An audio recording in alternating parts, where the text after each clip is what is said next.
உறவுகள் அனைவருக்கும் இனிமையான வணக்கத்தை தெரிவித்துக் கொள்வது உங்களுக்கு சபரிவாசன். இன்னைக்கு வந்து பார்த்தீங்கன்னா ராஜஸ்தான் மாநிலத்தில் இருக்கக்கூடிய பாங்கர் கோட்டை பற்றி நம்ம தெரிஞ்சுக்க போகிறோம். அது என்னப்பா பாங்கர் கோட்டைன்னு சொல்லி கேட்டிங்கன்னா, 18ஆம் நூற்றாண்டில் கட்டப்பட்ட அந்த பாங்கர் கோட்டை வந்து பார்த்தீங்கன்னா இன்னைக்கு காலகட்டத்தில் கவர்மெண்டால் தடை செய்யப்பட்ட ஒரு இடமா இருக்குது. காலையில் 6 மணிலேருந்து சாயங்காலம் 6 மணி வரைக்கும் விசிட்டர்ஸ் போய் ராஜஸ்தானில் சுற்றி பார்க்குறாங்க அந்த கோட்டையை. சாயங்காலம் 6 மணிலேருந்து காலையில் 6 மணி வரைக்கும் அந்த கோட்டைகளோடு யாருமே போகக்கூடாதுன்னு சொல்லி அந்த மாநிலத்தோட கவர்மெண்ட்டு ஒரு ஆர்டர் போட்டிருக்கிறாங்க, ஒரு தடை சட்டம் போட்டிருக்கிறாங்க, ஒரு தடை போட்டிருக்கிறாங்க. 144 144 தடை சட்டம் அந்த இடத்துல அமலுக்கு வருது. இதுக்கு என்ன காரணம்னு நினைக்கிறீங்க? எப்பவும் போல் நம்ம ஊரில் நடக்கிற மாதிரி ஜாதி சண்டை நினைக்கிறீங்களா? கிடையாது. மத சண்டையாக கிடையாது. திருடனுங்க பயமாக கிடையாது. ஒருவேளை வன விலங்குகளோட அச்சுறுத்தலாக கிடையாது. வேறு என்னப்பா பயம் அப்படின்னு சொல்லி கேட்டிங்கன்னா, பேய்களால் அந்த பயம்.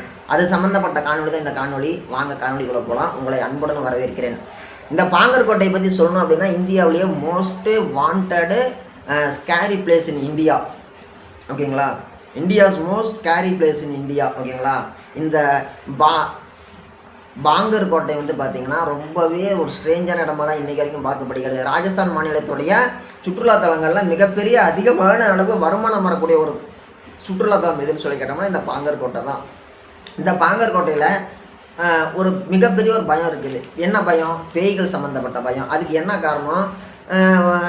ஒரு உள்ளூர் மக்கள்கிட்ட போய் நம்ம கேட்டோம் அப்படின்னா, அந்த உள்ளூர் மக்கள் என்ன சொல்கிறாங்க? 2 விதமான கதைகள் சொல்கிறாங்க. 2 கதைகளுமே வந்து பார்த்திங்கன்னா இதில் எது உண்மைன்னு தெரியலையே அப்படிங்கிற மாதிரி தான் இருக்குது. அந்த 2 கதைகளை வந்து உங்கள்கிட்ட நான் சொல்கிறேன். இதில் முதல் கதை என்னன்னு சொல்லி கேட்டிங்கன்னா, இது வந்து பார்த்திங்கன்னா ரொம்பவே வந்து பார்த்திங்கன்னா அந்த வெள்ளைக்காரன் ஆட்சி செஞ்ச காலத்துக்கு முன்னாடின்னு சொல்லலாம். ஒரு 16ஆம் நூற்றாண்டு காலகட்டத்தில் ஒரு கோட்டைகள் அப்படிங்கிறது கட்டுமான பணிகள் அப்படிங்கிறது தொடங்கப்படுகிறது. அப்படி தொடங்கப்பட்ட காலகட்டத்தில் அந்த மலைப்பகுதியில் தான் வந்து பார்த்திங்கன்னா இந்த கோட்டை கட்டப்படுகிறது, பாங்கர் கோட்டை. இந்த பாங்கர் கோட்டை கட்டும் பொழுது அந்த மலை மேலே இருக்கக்கூடிய ஒரு சாமியார், ஒரு சாது, அவர் என்ன பண்ணுறாரு? ராஜாப்பையை விட்டு அனுமதி கேட்குறாரு. இந்த மாதிரி தான் நான் கோட்டை கட்டுறேன் அப்படின்ட்டு. அவர் என்ன சொல்கிறாரு? இந்த மாதிரி நீ வந்து 4 ஃப்ளோர் மட்டும் கட்டு, அதாவது 4 அடுக்கு இருக்கக்கூடிய மாளிகை மட்டும் கட்டு, 4 லேயராக கட்டு. அதுக்கு மேலே இருக்கக்கூடிய ஹைட்டு ஏற்றின அப்படின்னா நீ கட்டுற அந்த ஒரு கோட்டையோட அந்த செவுத்தோட உயரம், அந்த செவுத்தோட உயரத்தின் காரணமாக அந்த நிழல் வந்து என் மேலே விழுந்துச்சு, என் குடிசை மேலே விழுந்துச்சு அப்படின்னா நிலநடுக்கத்தால் உன் கோட்டை அழிஞ்சிரும், உன் மக்கள்லாம் இறந்துருவாங்க. நீ வேணால் வேறு இடத்துல போய் கட்டிக்கோ. இந்த இடத்துல கட்டினா 4 ஃப்ளோர் மட்டும் தான் கட்டணும் அப்படின்னு சொல்லி சாது சொல்கிறாரு. சாது சொன்ன வாட்டி என்ன பண்ணுறாங்க? சரின்னு சொல்லிட்டு அந்த ராஜா என்ன பண்ணுறாரு? இவர் 4 அடுக்கு கொண்ட 4 ஃப்ளோர் இருக்கக்கூடிய ஒரு அரண்மனை கட்டுறாரு. கோட்டை மலை மேலே உச்சியில் வந்து பார்த்திங்கன்னா சாது இருக்கிறாரு. இவங்க 4 ஃப்ளோர் மட்டும் கட்டிகிட்டு இருக்கிறாங்க. அப்புறமேட்டு ராஜாக்களும் அடுத்தடுத்த தலைமுறைகள் வாழ ஆரம்பிக்கிறாங்க. அந்த சாதுக்களுடைய அடுத்தடுத்த சாதுக்களும் வேறு இடத்துலேருந்து வர சாதுக்களும் அங்கே வாழ ஆரம்பிக்கிறாங்க. அப்படி இருக்கும் பொழுது அதுக்கப்புறமேட்டு அந்த மன்னர் வம்சத்தை சேர்ந்த ஒரு ராஜா என்ன பண்ணுறாரு? ஓகே இருக்கலாம், அந்த காலகட்டத்தில் எங்கள் தாத்தாவும் அந்த சாது தாத்தாவும் பேசிக்கிட்டாங்க, அது அன்னையோட முடிஞ்சு போச்சு. இன்றைக்கி நான் வந்து ஒரு மிகப்பெரிய அளவில் ஒரு ராஜாவாக இருக்கிறேன், மிகப்பெரிய ஒரு செல்வாக்கு என்கிட்ட இருக்குது, மிகப்பெரிய அளவில் பணம் என்கிட்ட இருக்குது.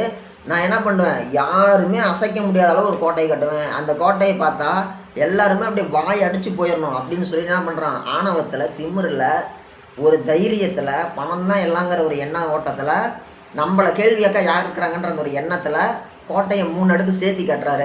சேர்த்தி கட்டும் பொழுது ஏற்கனவே அந்த சாதுக்கள் சொன்ன மாதிரி அந்த செவுத்தோட கோட்டையினுடைய செவருடைய உயரத்தின் காரணமாக அந்த நிழல் வந்து சாதுக்களுடைய குடிசையில் உள்ளவும் நிலநடுக்கம் வந்து அந்த இடம் வந்து அப்படியே எல்லாம் கொலாப்ஸ் ஆயிடுச்சு. அங்கேருந்த மக்கள்லாம் இறந்து போயிட்டாங்க அப்படின்னு ஒரு விதமான கதை சொல்லப்படுகிறது.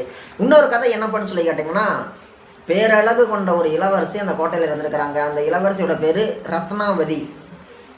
அந்த ரத்னாவதி மேலே ஒரு சுற்று வட்டாரத்தில் கூடிய மிகப்பெரிய இளவரசர்கள், மிகப்பெரிய பேரரசர்கள் என்ன பண்ணுறாங்க? இந்த பொண்ணை நம்ம மருமகளாக கொண்டு வரணும், இந்த பொண்ணை அடையணும்னு சொல்லிட்டு நிறைய பேர் ஆசைப்பட்றாங்க. ரொம்ப பேரழகியும் அந்த பொண்ணு. அப்போ அந்த இடத்துல வந்து பார்த்திங்கன்னா அந்த இளவரசி நகர்வலம் வரும் பொழுது ஒரு சூனியக்காரன் பார்த்துடுறான், ஒரு பிளாக் மெஜிசியன். ஓகேங்களா? செய்வன சூனியம் பண்ணுற ஒரு மந்திரவாதி பார்த்துட்றான். பார்த்தவொடனே ராணி அவனுக்கு பிடிச்சி போயிடுச்சு. அந்த ராணி நம்ம கல்யாணம் பண்ணிங்கன்னு சொல்லிட்டு என்ன பண்ணுறான்? அவனே ஒரு பிளாக் மேஜிக் பண்ணுறான், அவனும் ஒரு சூனியக்காரன். அவன் என்ன பண்ணுறான்? அந்த ராணியை லவ் பண்ணுறான், ஒன் சைடு லவ். என்ன பண்ணுறான்? தன்னுடைய மந்திர வித்தைகளை பயன்படுத்தி ஒரு திரவியம், ஒரு பர்ஃப்யூம் ஒன்று ரெடி பண்ணுறான்.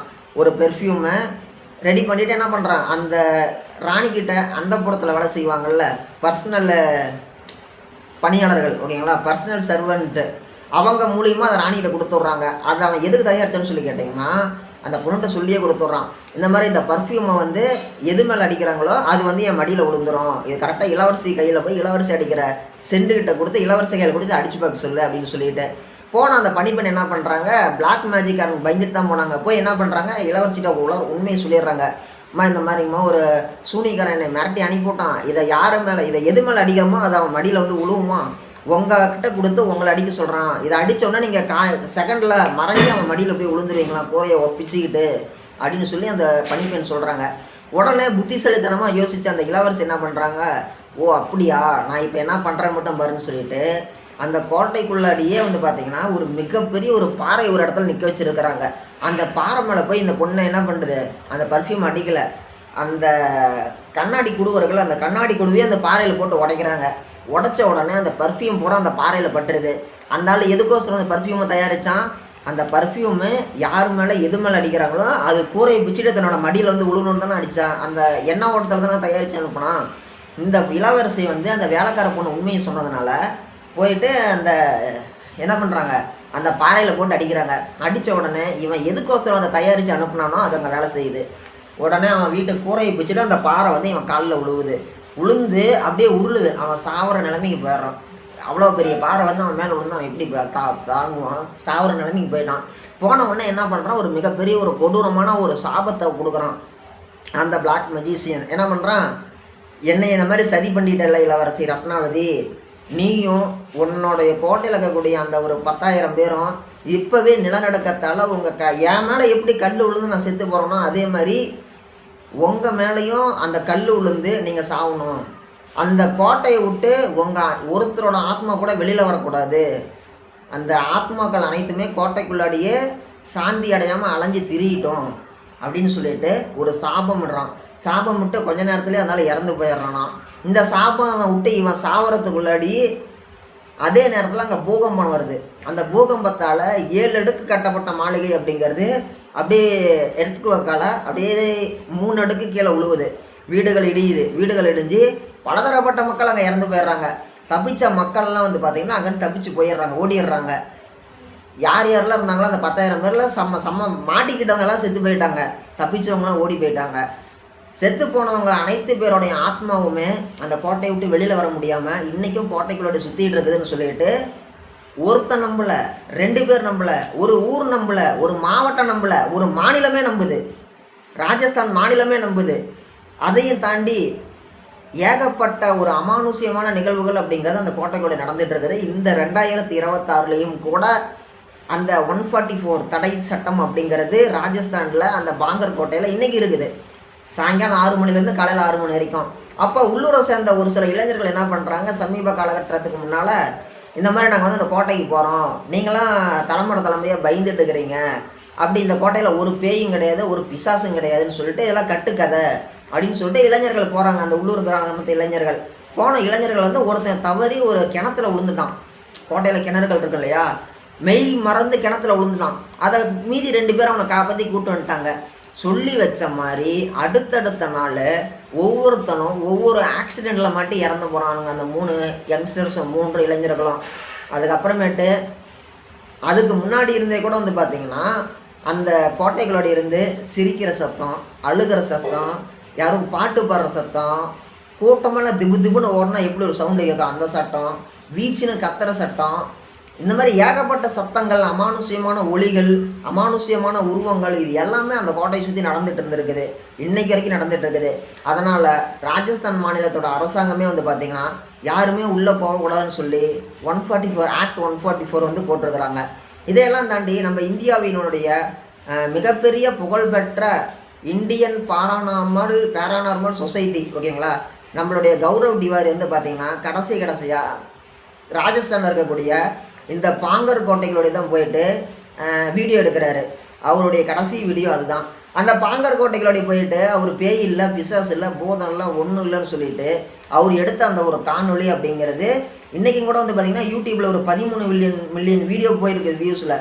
சேனல் பேர் என்னது, இந்தியன் பாராநார்மல் சொசைட்டி ஓகேங்களா. அப்படிப்பட்ட ஒரு சூழ்நிலையில் இந்த கடைசியாக இந்த கோட்டைக்கு போயிட்டு அந்த கௌரவ் திவாரி தான் வந்து பார்த்திங்கன்னா வீட்டுக்கு போயிட்டு 2 வாரத்தில் தூக்கு போட்டு செத்து போகிறாரு பாத்ரூமில்.